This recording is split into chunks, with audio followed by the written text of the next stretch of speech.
Guys welcome back to WLGH classes. तो पिछली class में हमने एस्ट्रोनॉमी डिस्कस की थी, तो आज उसको ब्रीफली थोड़ा रिवाइज करेंगे। तो क्या देखा था हमने कि एक साइंटिस्ट थे अमिल लमाइत्रे, उन्होंने थ्योरी दी थी big bang theory. According to that theory क्या बोला था उन्होंने उन्होंने बोला था कि एक टिनी बॉल लाइक स्ट्रक्चर था जो कि एक्सप्लोर करता है और यूनिवर्स की फॉर्म में आ जाता है। ठीक है। और यूनिवर्स को अगर थोड़ा इस पोर्शन को हम जूम इन करके देखेंगे तो हमें कुछ इस तरह से दिखना शुरू हो जाएगा, जिसमें टीनी टीनी ये जो थोड़ी गैलेक्सीज दिखना शुरू हो जाती हैं जैसे पॉइंट्स में। अगर इसको भी थोड़ा और जूम इन करेंगे तो इस तरह से हमें दिखेगा।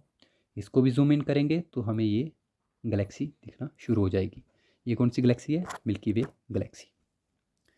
मिल्की वे गैलेक्सी में भी अगर इस पोर्शन को हम जूम इन करके देखेंगे तो हमें हमारा सोलर सिस्टम मिल जाएगा। ये है हमारा सोलर सिस्टम। ठीक है। तो सोलर सिस्टम में ये है अर्थ। इसको जूम इन करके देखेंगे तो ये अर्थ है। ठीक है। तो इसका मतलब अर्थ आती है सोलर सिस्टम में, सोलर सिस्टम आता है गैलेक्सीज में, और गैलेक्सीज इसमें आती हैं यूनिवर्स में। और इस पूरे सिस्टम को क्या बोलते हैं? ब्रह्मांड या यूनिवर्स। तो आगे देखते हैं हम थोड़ा थोड़ा सोलर सिस्टम को थोड़ा डिटेल में देखते हैं। तो ये है हमारा सन। ये लगभग 99% पार्ट ऑक्यूपाई करता है पूरे सोलर सिस्टम का, इसीलिए हम इसको सोलर सिस्टम बोलते हैं पूरे को। ठीक है। तो इसमें आ जाते हैं प्लैनेट्स, आ जाते हैं मेटेराइट्स, आ जाते हैं एस्ट्रॉइड आ जाते हैं। ठीक है। तो इसमें लगभग 8 प्लैनेट्स होते हैं। ठीक है। जिसको हम 2 भागों में डिवाइड करते हैं। कौन कौन से? टेरेस्ट्रियल प्लैनेट और जोबियन प्लैनेट। टेरेस्ट्रियल प्लैनेट इसलिए बोलते हैं क्योंकि ये अर्थ के सिमिलर होते हैं। ये वाले जो 4 हैं, पहले मरकरी, वीनस, अर्थ, मार्स। और ये जो जुपिटर, सैटर्न, यूरेनस, नेपच्यून, ये हैं यूबियन प्लैनेट्स, क्योंकि ये जुपिटर के सिमिलर होते हैं, इसलिए हम इनको यूबियन प्लैनेट बोलते हैं। टेरेस्ट्रियल प्लैनेट्स में देखें, अगर इनका डिफरेंस देखें हम दोनों का, तो क्या कह सकते हैं कि इसमें लेसर नंबर ऑफ सैटेलाइट्स होती हैं, जहाँ तो होती हैं जहाँ तो होती नहीं है। ठीक है। तो इसमें क्या होता है कि जो सैटेलाइट्स होती हैं ज़्यादा होती हैं। ठीक है। इसमें ज़्यादा होती हैं, और इसमें एक रिंग, ऐसी रिंग टाइप ऑफ स्ट्रक्चर इसके अराउंड होता है। इस तरह से रिंग इनके अराउंड होती है और इसमें नहीं होती है। तो ये था इसका डिफरेंस। ठीक है। तो पहले आपने सुना होगा कि एक प्लूटो भी था, इसको हम प्लैनेट बोलते थे, लेकिन 2006 में इंटरनेशनल एस्ट्रोनॉमिकल यूनियन ने एक क्लासिफिकेशन, एक डेफिनेशन दी किसकी? प्लैनेट की।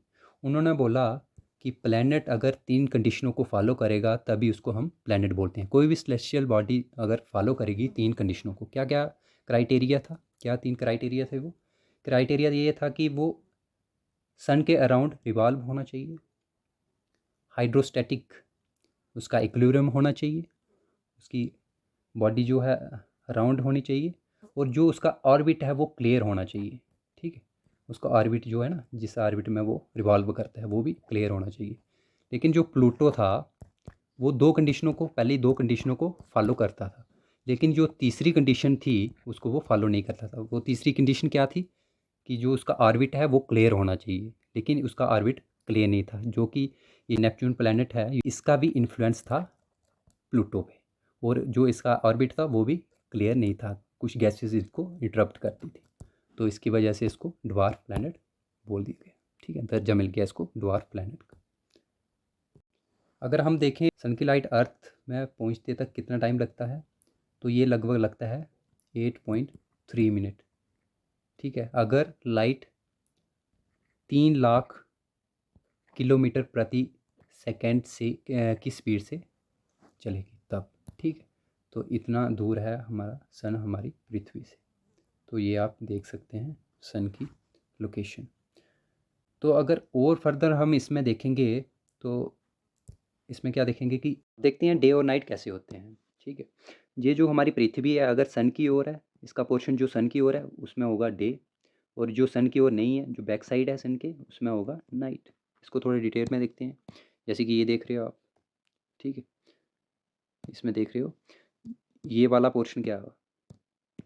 ये वाला पोर्शन है, जो ये वाला पोर्शन है ये सन के फ्रंट में है, और ये वाला बैक साइड है। ठीक है। तो इसमें नाइट एक्सपीरियंस हो रही है और इसमें डे। ये कैसे होता है? क्योंकि जो पृथ्वी है रोटेट करती है, ठीक है, वेस्ट टू ईस्ट। जैसे कि आपको पता है ये नॉर्थ होता है, ये नॉर्थ है, ये साउथ है, वेस्ट है, ईस्ट है। तो ये वेस्ट टू ईस्ट रोटेट करती है, तभी हमें जो सन है ईस्ट टू वेस्ट मूव करते हुए दिखता है। तो this is the reason for sun to move from east to west. ठीक है, अगर और फर्दर देखेंगे तो ये देखो हमारा इंडिया नाइट में कैसे दिखता है। ठीक है ना, तो ये देखो हमारा इंडिया है ना, ये पाकिस्तान है, इतना सा पाकिस्तान, ये हमारा इंडिया है, ये जम्मू कश्मीर है, ये साउथ है, ये नॉर्थ ईस्ट है। ठीक है ना, ये ऐसे गुजरात, राजस्थान, ये नाइट का व्यू है। ठीक है, ये नॉर्थ का व्यू है। इधर आ गया म्यांमार, लाओस, कंबोडिया, वियतनाम, ये फिलीपींस वगैरह। ठीक है, ये चाइना। ठीक है, ये चाइना आ गया, ये सॉरी ये वाला चाइना, और ये आ गया अफ्रीका, और दूसरी साइड होगा अमेरिका और नॉर्थ अमेरिका सर। ठीक है, तो ठीक, ये जो अर्थ है इसको हम अच्छे तरीके से देखते हैं। ये वाला पोर्शन है, ऐसे ही देखो, अगर इसको आप प्लेन मानोगे तो इसका एंगल ऐसे बन रहा है, देखो ना, ये ऐसे बन रहा है 66.5 डिग्री।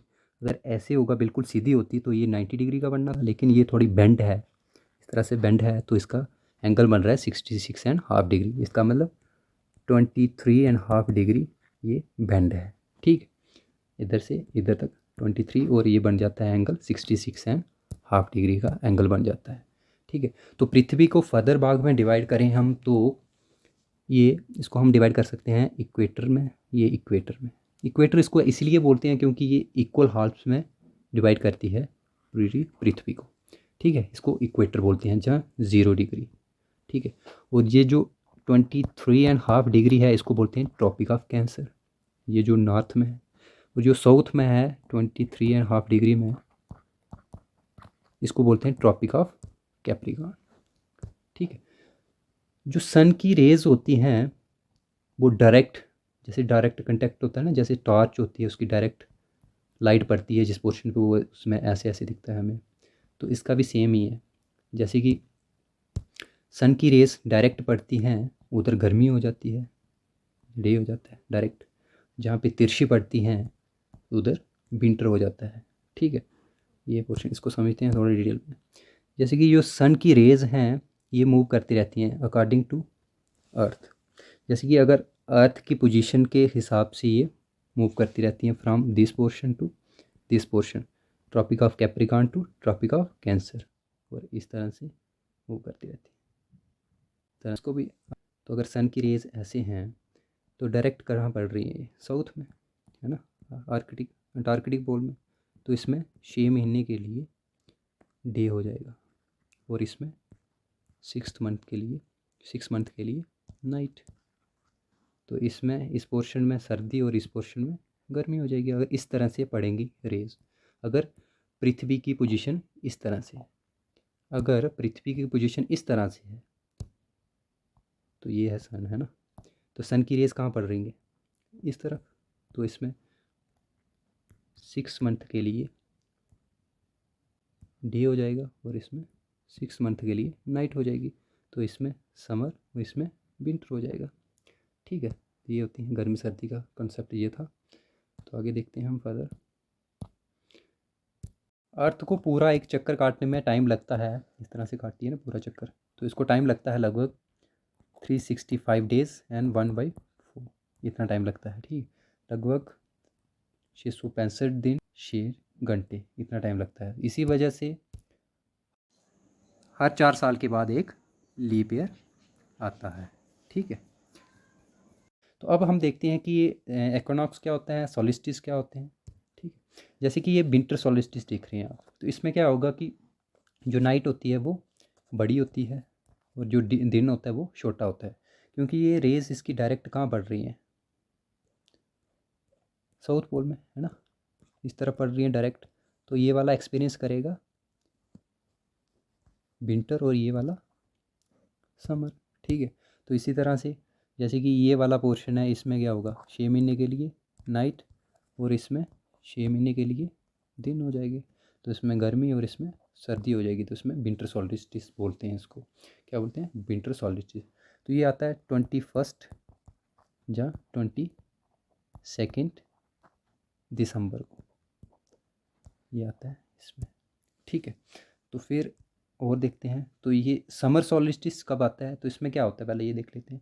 जैसे कि इसकी डायरेक्ट रेज कहाँ पड़ रही है, नॉर्थ पोल में, तो इधर क्या हो जाएगा समर, और इस पोर्शन में 6 मंथ के लिए डे, और ये वाला 6 मंथ के लिए नाइट, और इधर विंटर हो जाएगी। ठीक है ना, ये हो जाता है इसमें। तो ये होता है लगभग कब होता है, 21 जून को, 21 जून को। ठीक है, तो ये पता चल गया कि विंटर सॉलिस्टिस में क्या होता है कि जो रात होती है वो बड़ी होती है, जैसे कि दिसंबर महीने में रात सबसे बड़ी होती है, दिन छोटा होता है।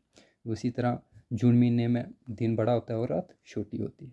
इसी तरह से इक्विनॉक्स देखते हैं, तो इसका मतलब ये है कि इक्वल नाइट्स, इक्वल नाइट्स। ठीक है, तो इक्वल नाइट्स होंगी। जैसे कि ये है स्प्रिंग इक्विनॉक्स, तो स्प्रिंग इक्विनॉक्स कब आता है, तो स्प्रिंग इक्विनॉक्स आता है 20 या 21 मार्च को, 20 या 21 मार्च को। और ये ऑटम इक्विनॉक्स कब आता है, तो ऑटम इक्विनॉक्स आता है, ये आता है लगभग सितंबर में, 22 सितंबर में। आगे पीछे भी हो सकते हैं, 1-2 दिन आगे पीछे भी होते हैं, क्योंकि ये हर 4 साल के बाद एक लीप ईयर आता है। ठीक है, तो उसकी वजह से आगे पीछे भी हो सकते हैं।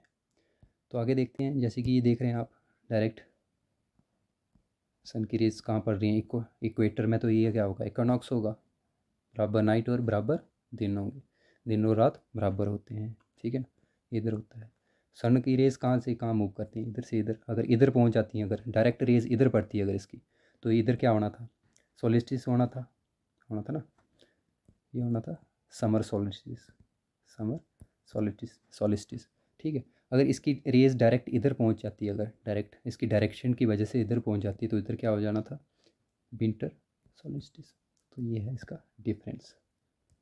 ठीक है, तो ये देख रहे हैं आप सोलिस्टिस, इसमें क्या होता है कि 6 महीने के लिए डे हो जाता है समर में, और इसमें 6 मंथ के लिए नाइट हो जाती है।